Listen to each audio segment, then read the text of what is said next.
Si le célèbre roman d'aventure de Jules Verne a permis à son héros de faire le tour du monde en 80 jours, les nouvelles routes de la soie de la Chine promettent d'y parvenir en une vingtaine de jours uniquement.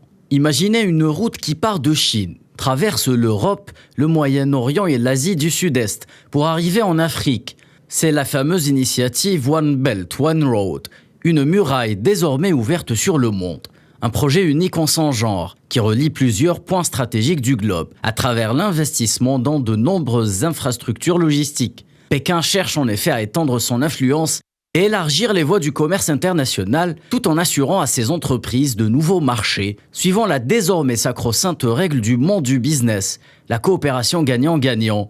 Pour ce faire, la Chine a besoin d'alliés de choix. Le pays a déjà déployé beaucoup de moyens pour la réalisation de projets de voies ferrées, notamment en Afrique.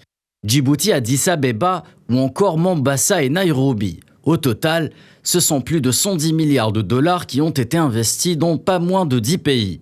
La Chine est très intéressée à avoir des relations importantes avec les pays du Golfe en particulier parce qu'ils sont producteurs de pétrole. Elle a besoin d'importer du pétrole pour son développement économique. Et depuis 2013, depuis le lancement de ce projet des nouvelles routes de la soie, en fait, on voit que les coopérations se font de plus en plus diversifiées. Ce n'est plus simplement dans ce domaine de sécurité énergétique, mais il y a beaucoup d'autres volets qui sont mis en place. Les infrastructures portuaires intéressent au plus haut point la Chine.